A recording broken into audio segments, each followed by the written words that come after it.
بسم اللہ الرحمن الرحیم۔ السلام علیکم۔ یہ کتاب آپ کے لیے کاشان بصیرت کے یوٹیوب چینل کی جانب سے ریکارڈ کی جا رہی ہے۔ کتاب کا نام ہے چہل حدیث۔ اب ہم کتاب کا پارٹ نمبر 33 پڑھیں گے۔ حدیث نمبر 29 جو کہ حضرت علی علیہ السلام کو رسول خدا صلی اللہ علیہ وسلم کی وصیتوں سے متعلق ہے کا بقیہ حصہ، صفحہ نمبر 597 ہے۔ حضور حق کے سلسلے میں لوگوں کا اختلاف، یہ بھی جان لینے کی بات ہے کہ اہل سلوک و ایمان اور ولایت و عرفان اس طرح حضور و حضرت کی حفاظت کرتے ہیں جو انہی کے لیے مخصوص ہے۔ چنانچہ مومنین و متقین تو حفظ حضور کو ترک نواہی اور اتیان اوامر سمجھتے ہیں، اور مجذوبین وغیرہ کی طرف ترک توجہ اور انقطاع طامع کامل کو سمجھتے ہیں، اور اولیاء کامل حضرات سلب غیریت و نفی انانیت کو سمجھتے ہیں۔ خلاصہ یہ کہ اصحاب قلوب و اہل معرفت کے بلند مقامات میں سے حضور حق کا مشاہدہ اور حفظ حق بھی ہے۔ چنانچہ خدا کے علم فعلی کی کیفیت کے مشاہدے کے ساتھ اور فنائے اشیاء در ذات حق اور حضور موجودات اور پیشگاہ مقدس، اور یہ سمجھنا کہ دار تحقق محضر ربوبیت ہے، جہاں بھی ہیں حفظ محضر کرتے ہیں، اور یہ بھی فطرت میں سے ہے۔ رسول اکرم نے اپنی اس وصیت میں جو حضرت علی علیہ السلام کو فرمائی ہے اور ہم جس کی شرح کر رہے ہیں، مقام اول کی طرف اشارہ فرمایا، اور اسحاق ابن عمار کی حدیث میں سے ارشاد فرمایا، اور دوسرے مقام کی طرف حضرت امام جعفر صادق علیہ السلام نے اپنے قول سے اشارہ فرمایا، اور فطرت حفظ محضر امام جعفر صادق علیہ السلام نے اپنے قول سے ارشاد فرمایا ہے۔ اہل ایمان و سلوک و ریاضت و عرفان کے اختلافات اور مراتب کے اعتبار سے خوف کے متعدد مرتبے ہیں، جن میں سب سے بڑا مرتبہ عظمت و تجلیات قہریہ و جلالیہ حق کا خوف ہے، اور ہو سکتا ہے کہ اس مقام کو مراتب خوف سے نہ شمار کیا جائے۔ چنانچہ منازل سائرین میں عارف معروف فرماتے ہیں، اہل خصوص کے مقام پر میں ہیبت جلال کے علاوہ کوئی خوف نہیں ہوا کرتا۔ فضیلت گریہ، خوف خدا میں گریہ کی بہت فضیلت ہے، جیسا کہ اس حدیث میں ہے، ہر قطرے کے عوض خدا بہشت میں 1000 گھر بناتا ہے۔ جناب شیخ صدوق نے بسند متصل امام جعفر صادق علیہ السلام سے ان کے آباء و اجداد کے واسطے سے حضرت رسول اکرم سے حدیث مناہی میں یہ حدیث بیان کی ہے کہ حضرت نے فرمایا، جس کی آنکھیں خوف خدا میں گریہ ہو جائیں، اس کے ہر قطرے کے عوض جنت میں ایک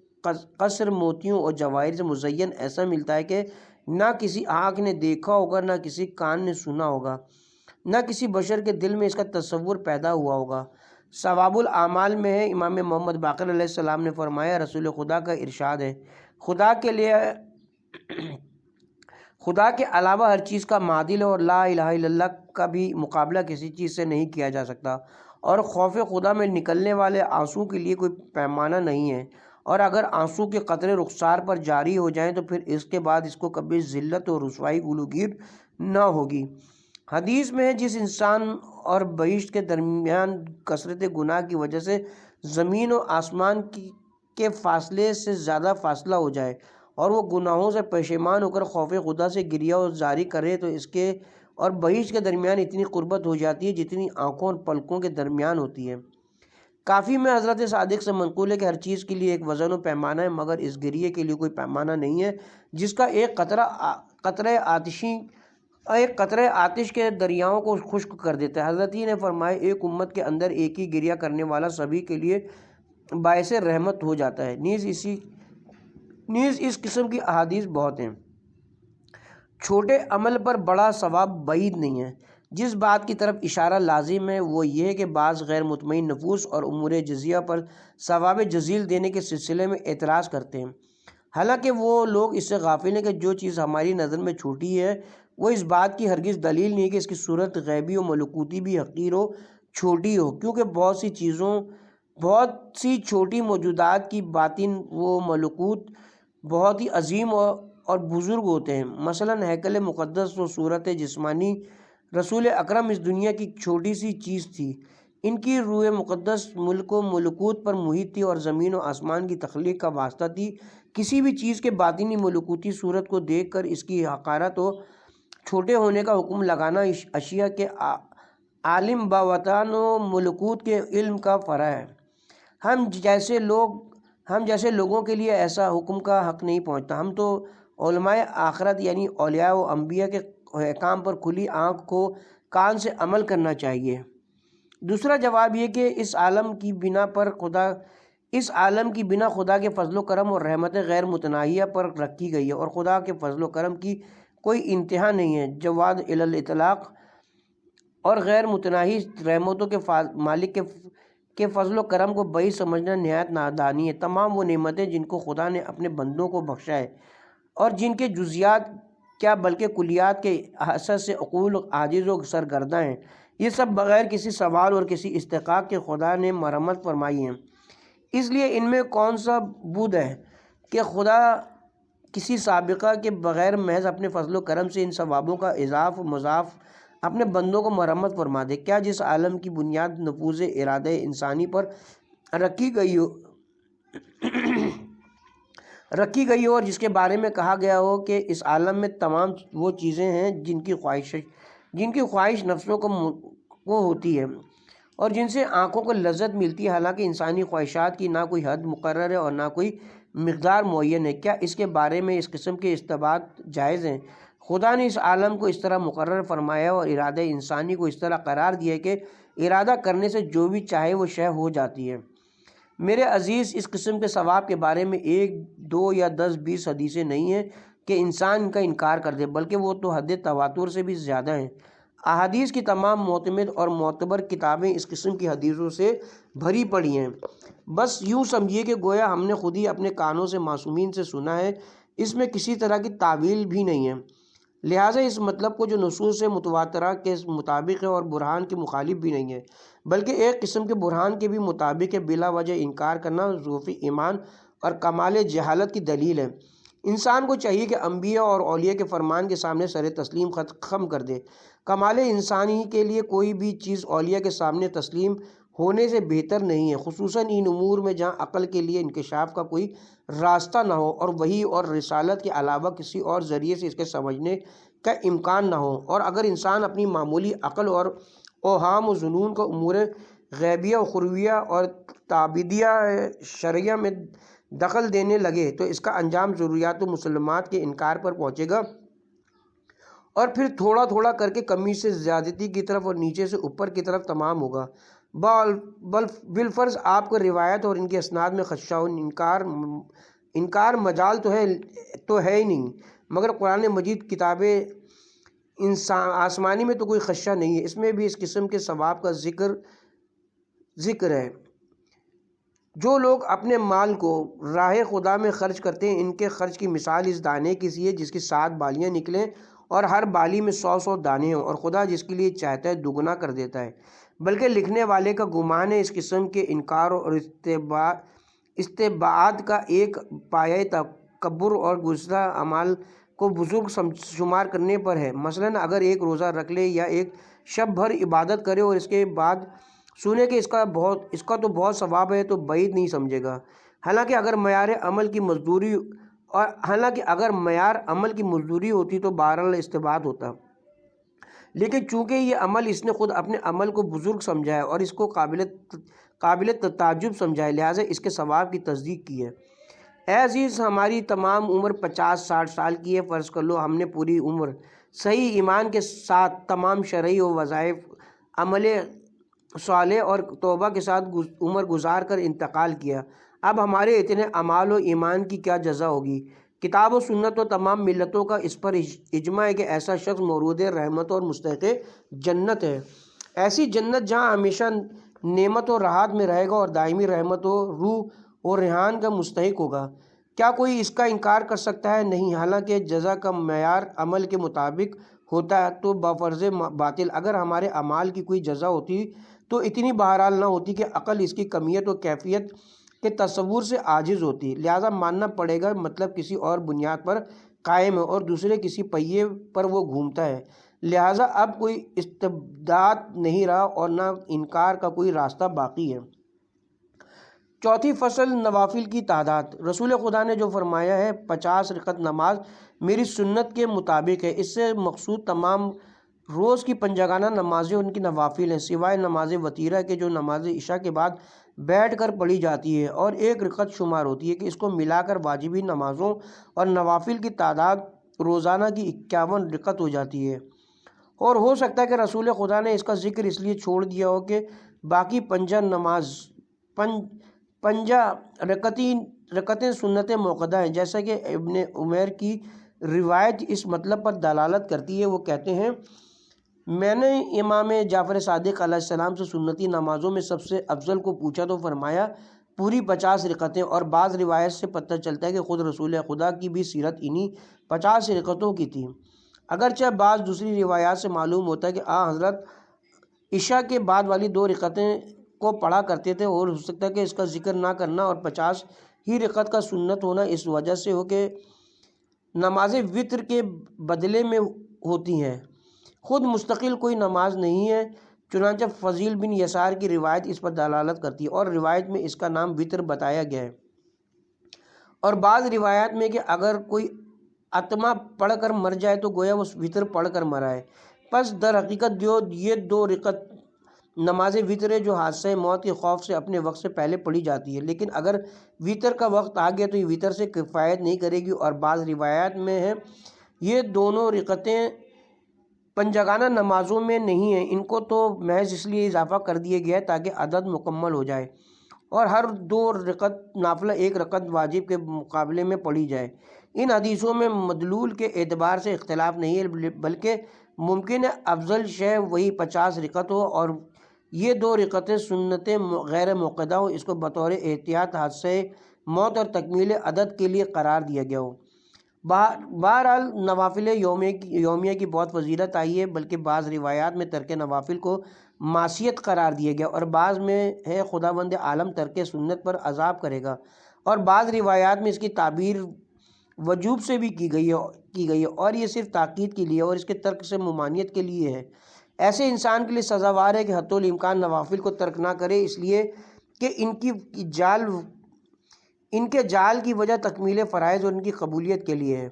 بعض روایات میں ہمارے شیعہ اہل 51 رکعت نماز ہیں، اور حدیث میں ظاہر ہوتا ہے اہل سنت کے مقابل اس کو بجا لانے والے ہیں، نہ یہ کہ صرف اہل عقیدہ ہیں بلکہ چنانچہ علامت مومن والی حدیث سے بھی یہی ظاہر ہوتا ہے۔ ہر ماہ 3 روزے کا استحباب۔ رسول خدا کی دوسری سنت ہر ماہ 3 روزہ رکھنا ہے۔ تقریباً 40 حدیثیں اس کی فضیلت پر دلالت کرتی ہیں، البتہ ان کی کیفیت کے بارے میں علماء کے درمیان اختلاف ہے، لیکن جو چیز علماء کے درمیان مشہور اور اخبار کثیرہ کے موافق اور رسول خدا کی آخری عمر کے مطابق اور جس پر ائمہ ہدیٰ ہیں وہ یہ ہے کہ پہلی جمعرات جو عرض اعمال کا دن ہے اور دوسرے عشرے کا پہلا بدھ جو مسلسل روزے نجس اور روزے عذاب کا دن ہے، اور آخری عشرے کی آخری جمعرات یہ بھی عرض اعمال کا دن ہے۔ یہی 3 دن مراد ہیں۔ ایک روایت میں ہے کہ سابق امتوں میں جب بھی عذاب نازل ہوتا تھا انہی دنوں میں سے کسی دن ہوتا تھا، اس لیے رسول خدا نے ان دنوں میں روزہ رکھا، اور حدیث میں ہے کہ ان تینوں دنوں کا روزہ ایک دہر کے روزے کے برابر ہے۔ اور بعض روایت میں اس کی علت اس آیت کو بیان کیا گیا جو ایک نیکی کرے گا اس کو 10 گنا ثواب دیا جائے گا،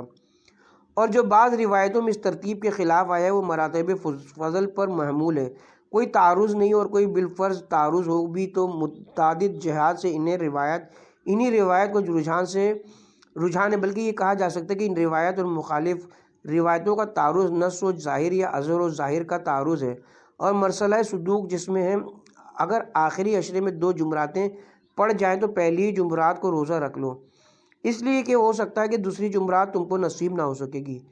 تو یہ ان روایتوں کے منافی نہیں ہے، کیونکہ اس مراسلے کا ظاہر یہ ہے کہ فضیلت کو جلدی حاصل کر لیا جائے، اس لیے کہ ہو سکتا ہے دوسری جمعرات تک موت آ جائے یا دوسرا کوئی معنی پیدا ہو جائے، جیسا کہ اتمہ میں بھی یہی حکمت ملحوظ ہے۔ پس یہ روایت بھی ان روایات میں سے جو مقصد پر دلالت کرتی ہیں یعنی آخری جمعرات کی فضیلت پر دلالت کرتی ہیں، نہ کہ معارض روایات میں سے۔ اور بظاہر اگر جمعرات اول کو روزہ رکھ لیا اور آخری جمعرات درک کر لیا تو افضل یہ ہے کہ اس فضیلت کا ادراک کرے، اور پہلا روزہ کافی نہ ہوگا۔ اور محقق جلیل فیض کاشانی اور محدث عالی شان جناب صاحب ہدایت نے جو مقام جمع فرمایا اور بعید ہے خصوصاً دوسرے بزرگوں نے جو فرمایا ہے۔ صدقے کی فضیلت، رسول خدا کی تیسری خصلت صدقہ دینا اور اس میں کوشش کرنا تھی، پس یہ بھی مستحبات میں ایک ایسا مستحب ہے کہ کمتر مستحب اس درجے کے ہیں۔ صدقے کے سلسلے میں روایات یہاں تک کہ غیر مذہب والوں اور بری اور بحری حیوانات پر اتنی زیادہ ہیں کہ اس کتاب میں نہیں سما سکتی۔ میں صرف بعض کے ذکر پر اکتفا کروں گا۔ ابن سنان کا بیان ہے کہ امام جعفر صادق علیہ السلام کا فرمان ہے، مومن کو صدقہ دینے سے زیادہ کوئی بھی شیطان پر گرا نہیں ہے،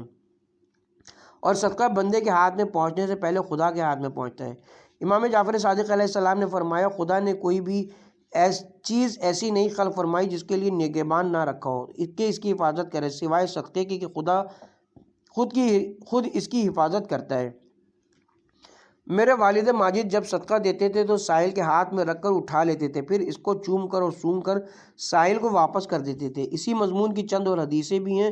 جو عظمت صدقہ اور اس کی بزرگی شان پر دلالت کرتی ہیں کہ خدا نے اس کی حفاظت کسی اور کے سپرد نہیں کی، بلکہ اپنے ید قدرت اور آیات قیومیت سے اس کی صورت کاملہ غیبیہ کی حفاظت فرمائی ہے۔ اس حدیث اور اس جیسی دوسری حدیثوں میں غور و فکر جو کتب اصحاب کے ابواب متفرقہ میں منقول ہیں، اہل معرفت اور اصحاب قلوب کے لیے کشف توحید فعلی و تجلی قیومی حق کرتی ہیں، اور جو لوگ اس کے اہل ہیں ان کے لیے ایک اہم نقطے کا اشارہ ضروری ہے، اور وہ یہ ہے کہ صدقہ پہلے خدا کے ہاتھ میں پڑتا ہے۔ اگر نعوذ باللہ اگر کسی قسم کا احسان کوئی فقیر پر جتانا چاہے یا اس کو اذیت کرنا چاہے تو وہ پہلے خدا کے ساتھ ہوگا، جیسے کہ اگر صدقہ دینے میں تواضع و فروتنی کرو اور کمال خضوع و ذلت سے صدقہ سائل مومن کو دے تو یہ پہلے خدا کے لیے ہوگا، جیسا کہ امام محمد باقر عاشق جمال حق سائل کے ہاتھ میں صدقہ دے کر پھر اس کو لے کر چومتے تھے اور محبوب کی بہترین خوشبو کو سونگتے تھے، اور خدا جانتا ہے کہ اس ذات مقدس اور مجذوب حق کو کتنی راحت سو نفس اور سکون خاطر حاصل ہوتا تھا، اور ان قلبی اشتعالات و باطنی شوقی احتراقات کو کتنا سکون ملتا تھا۔ افسوس ہزار افسوس اس کتاب کا مصنف جو ہوائے نفس کے سمندر میں غرق، عرض طبیعت میں مخلد، شہوتوں میں گرفتار، شکم و فرج کا اسیر، ملک ہستی سے بے خبر، خودی و خود پرستی میں مست اس دنیا میں آیا اور عنقریب یہاں سے چلا جائے گا، جس نے محبت اولیاء کا کچھ بھی ادراک نہ کیا اور ان کے جذبات و مجوزات و منازل و درجات کو کچھ نہ سمجھ سکا۔ اس کا وقوف اس عالم میں وقوف حیوانی اور حرکات حیوانی و شیطانی تھے، اور اگر یہی حالت رہی تو اس کی موت بھی موت حیوانی و شیطانی ہوگی۔ خدایا تجھی سے شکوہ و شکایت اور تجھی پر بھروسہ ہے، خدا بندہ تو اپنے نور ہدایت سے ہماری دستگیری فرما اور اس خواب سنگین سے ہم کو ہوش ملا، اور عالم غیب و نور اور دار بہجت و سرور اور خلوت انس و محفل خاص میں دعوت دے۔ امام جعفر صادق علیہ السلام نے فرمایا، رسول خدا کا ارشاد ہے، قیامت کی پوری زمین آگ ہے سوائے مومن کے سائے کے، اس لیے کہ اس کا صدقہ اس پر سایہ کیے رہتا ہے۔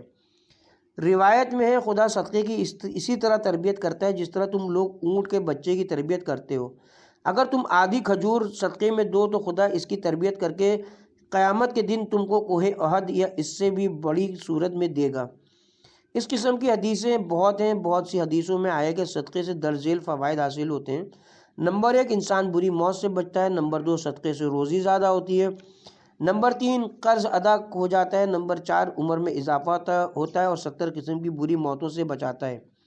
نمبر 5، خداوند عالم اس کا عوض 10 سے لے کر 1 لاکھ گنا تک عطا کرتا ہے۔ نمبر 6، مال کی زیادتی کا سبب ہوتا ہے۔ نمبر 7، جو شخص صبح کو صدقہ دے دے وہ اس دن آسمانی بلاؤں سے محفوظ رہتا ہے۔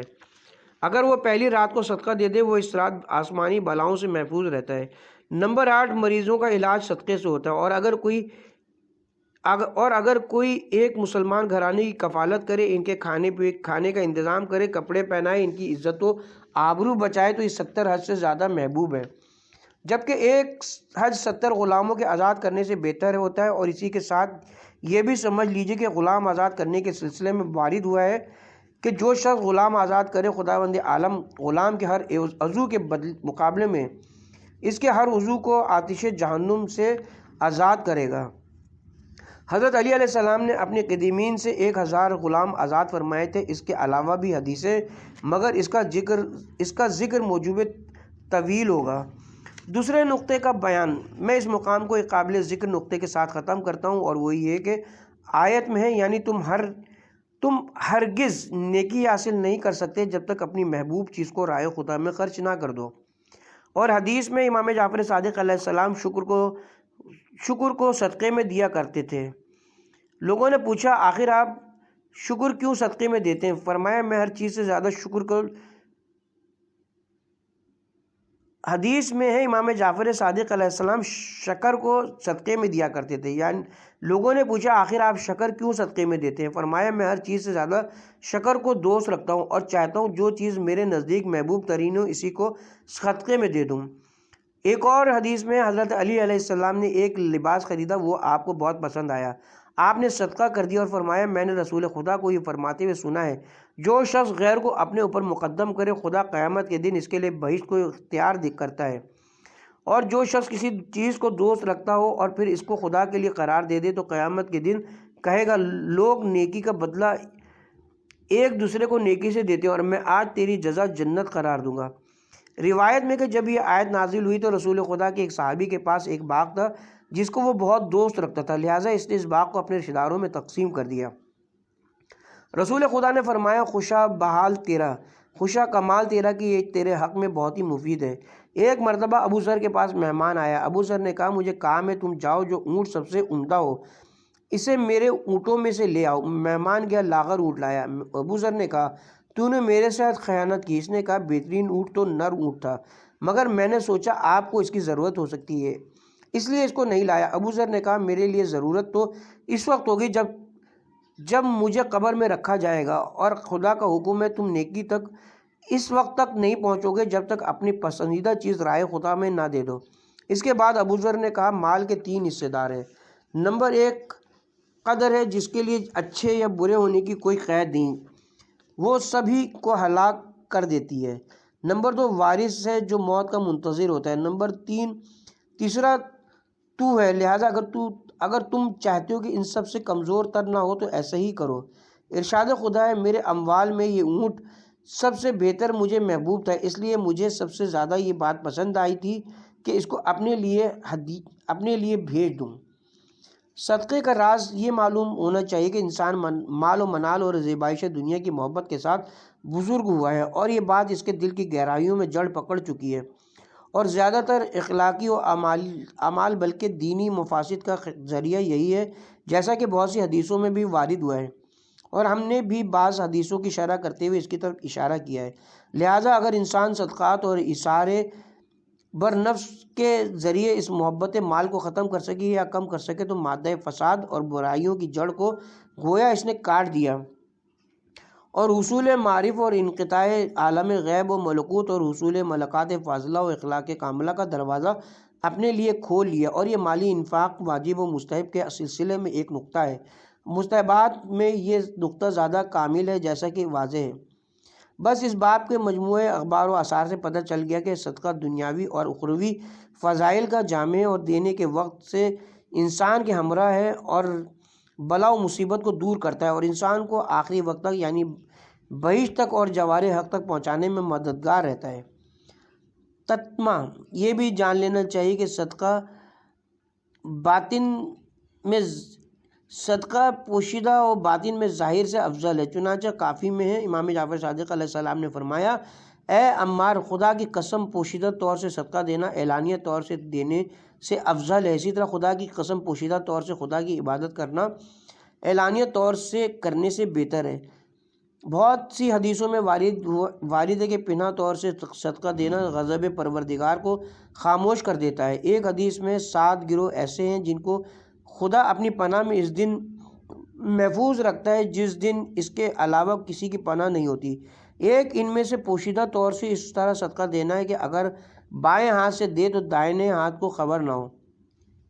ہو سکتا ہے افضلیت کی وجہ یہ ہو کہ پوشیدہ عبادت ریاکاری سے بہت دور اور خلوص سے بہت قریب ہوتی ہے، اور دوسری وجہ یہ ہو سکتی ہے کہ پوشیدہ طریقے سے صدقہ دینے میں فقیروں کی عزت و آبرو محفوظ رہتی ہے۔ اسی طرح رشتہ داروں اور قرابت داروں پر صدقہ کرنا دوسروں پر صدقہ کرنے سے افضل ہے، اور اس پر صلہ رحم جو عبادت ہے کا عنوان بھی صادق آتا ہے۔ چنانچہ حدیث میں سب سے افضل صدقہ ذی رحم پر صدقہ کرنا ہے۔ مومنین سے صلہ کرنے کا اجر 20 گنا ہے اور رشتہ داروں سے صلہ کا اجر 24 گنا ہے، بلکہ بعض روایات میں کہ اگر رحم محتاج ہو تو غیر رحم پر صدقہ کرنا قبول نہیں ہوتا۔ خاتمہ، واضح ہو کہ یہ جو حدیث میں آیا ہے صدقے میں کوشش کرو یہاں تک کہ تم کو گمان ہو کہ تم نے اسراف کیا ہے، حالانکہ اسراف نہیں کیا۔ اس سے ظاہر ہوتا ہے کہ صدقے میں کثرت مطلوب ہے اور صدقہ چاہے جتنا دیا جائے اسراف نہ ہوگا۔ چنانچہ حدیث میں آیا ہے امام حسین حسن علیہ السلام نے 3 مرتبہ اپنا مال فقراء کو آدھا آدھا کر کے تقسیم کر دیا، اور یہاں تک کہ 2 جوتیاں یہ 2 کپڑے تھے تو اس کو بھی آدھا کر کے دے دیا۔ ایک اور حدیث میں امام رضا نے امام محمد نقی کو لکھا، مجھے معلوم ہوا ہے کہ جب تم سوار ہوتے ہو تو تمہارے غلام تم کو چھوٹے دروازے سے باہر لے جاتے ہیں، وہ لوگ بخل کرتے ہیں، چاہتے ہیں تم کسی کو کچھ نہ دو۔ تم کو میرے حق کی قسم جب بھی باہر نکلو یا اندر آؤ بڑے دروازے سے، اور جب سوار ہو تو اپنے ساتھ سونا چاندی رکھو، اور جو بھی تم سے سوال کرے اس کو عطا کرو۔ تمہارے چچاؤں میں سے اگر کوئی سوال کرے تو اس کو 50 دینار سے کم نہ دو، اور اگر زیادہ دینا چاہو تو تم کو اختیار ہے، اور میں نے اس سے ارادہ کیا ہے کہ خدا تمہارے مقام بلند کرے، لہٰذا تم خرچ کرو، اس سے نہ ڈرو کہ خدا تم پر تنگی کرے گا۔ یہ حدیثیں ان حدیثوں کے مخالف نہیں ہیں جن میں ہے کہ اتنا زیادہ صدقہ کرنا جس سے عیال پر تنگی ہو جائے اسراف ہے، یا جن میں ہے کہ جو شخص اتنا خرچ کر دے کہ اپنے اور اپنے عیال کے لیے کچھ نہ چھوڑے، خدا اس کی دعا قبول نہیں کرتا، یا یہ کہ حدیث میں کہ بہترین صدقہ وہ ہے جو اپنی کفائف سے زیادہ ہو۔ بس یہ حدیثیں مخالف نہیں ہیں کیونکہ صدقے میں اتنی کثرت اور جہد واجب نہیں کہ وہ صدقہ اتنا ہو کہ باعث تنگی حال ہو جائے، اس لیے کہ بہت سے ایسے لوگ ہیں جو اپنا نصف مال بھی صدقہ کر دینے کے بعد اپنے اور اپنے عیال کے کفاف کو باقی رکھتے ہیں، تنگی نہیں پیدا کرتے،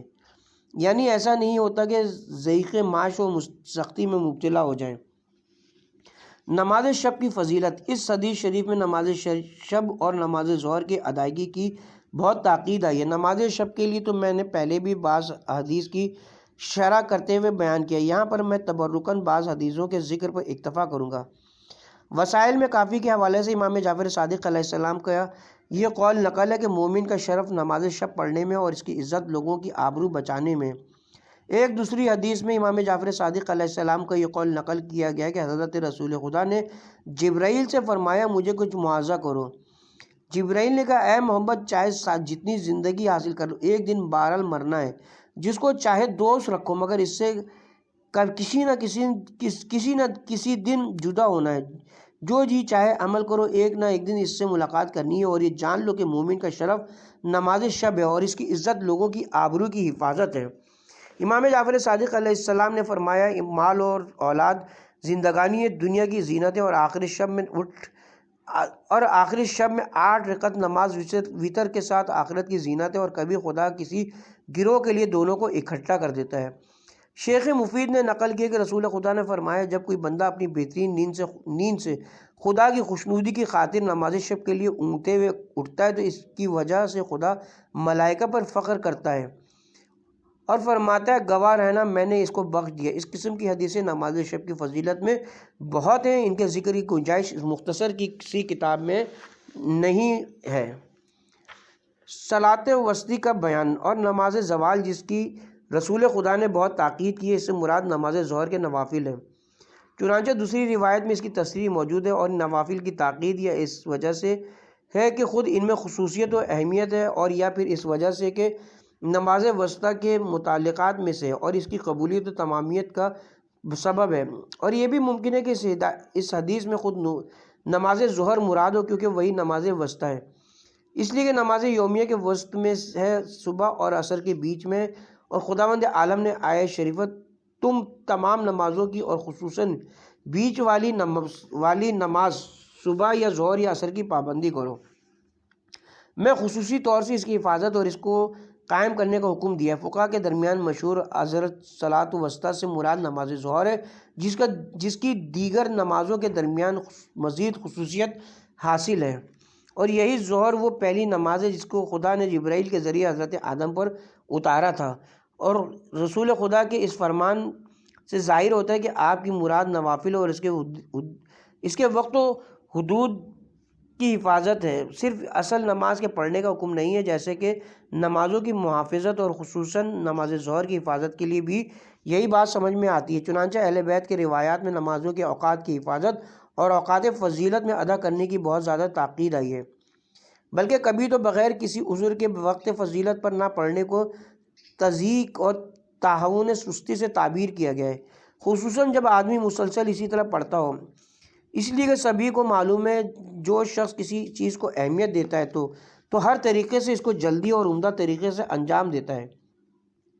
بخلاف اس کے کہ اگر اس کی اہمیت نہیں سمجھتا اور اس کی ادائیگی میں سستی اور تغافل برتتا ہے اور خدا نہ کرے کہ یہ کام استخفاف نماز اور سہل انگاری تک پہنچ جائے، کیونکہ رسول خدا نے فرمایا جو نماز کا استخفاف کرتا ہے اگر وہ اسی حالت پر مر جائے اور اس کی نماز ایسی ہی ہو تو میرے دین پر نہیں مرے گا، بلکہ کبھی تو تعاون سستی کی وجہ سے معاملہ ترک نماز تک پہنچ جاتا ہے۔ اور یہ بات فطری ہے کہ جس کی اہمیت نہ ہو وہ رفتہ رفتہ نظروں سے گر جاتی ہے اور انسان اسے بھول جاتا ہے۔ دنیاوی کاموں میں ہم کو فراموشی بہت ہی کم حاصل ہوتی ہے، خصوصاً جو بہت اہم ہو، کیونکہ نفس اس کی اہمیت کی وجہ سے اور بہت زیادہ محبوب رکھنے کی وجہ سے اپنی توجہ اسی کی طرف رکھتا ہے اور ہمیشہ اس کو یاد کر رکھتا ہے۔ ظاہر ہے ایسی چیز بھولنے والی نہیں ہوتی، مثلاً اگر آپ سے وعدہ کر لے کہ میں فلاں دن فلاں وقت آپ کو ایک رقم دوں گا جو آپ کی نظر میں اہم ہو اور آپ اس کو سچا بھی سمجھتے ہو، تو آپ اس کو اور اس وقت کو نہ بھولیں گے، دن شماری کرتے رہیں گے اور وقت معین پر بڑے حضور قلب اور توجہ باطنی کے ساتھ پہنچ جائیں گے، اور اس کی وجہ صرف یہ ہے کہ اس چیز کی محبت اور اس کی عظمت جو آپ کی نظر میں ہے آپ کو آمادہ کرے گی، سستی نہ کرنے دے گی۔ یہی صورت دیگر دنیاوی امور میں ہے۔ اگر آپ کی نظر میں اس کی اہمیت ہے، لیکن اگر آپ کی نظر میں کوئی چیز ذلیل و خوار ہوگی تو اگر نفس اس کی طرف توجہ بھی کرے گا تو وقتی ہوگا اور بس دل میں فطور کرے گا اور پھر غفلت چھا جائے گی۔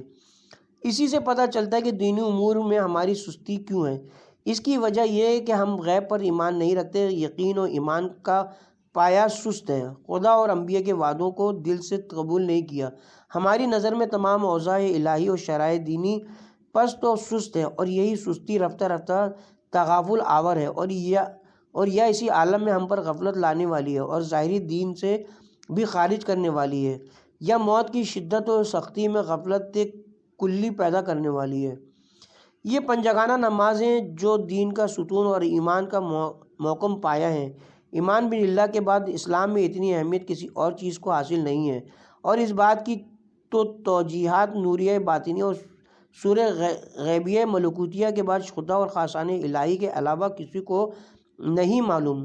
تذکرہ حق کی تقرار الہی آداب و اوضاع کے ساتھ جو نماز میں پیش نظر رکھی گئی ہے کے ساتھ نماز انسان کا رابطہ خدا اور عوالم غیبیہ سے محکم کرتی ہے، اور یہی جہت اس میں بہت اہم ہے، بلکہ ملکہ خضوع کو دل کے اندر پیدا کرتی ہے۔ شجرہ طیبہ توحید اور وحدانیت کو اس طرح محکم کرتی ہے کہ وہ پھر کسی چیز سے زائل ہونے والی نہیں ہے۔ سکرات موت، احوال مطلع و مشہود، نمونے غیب کے موقع پر امتحان باری تعالیٰ میں کامیاب ہوتا ہے،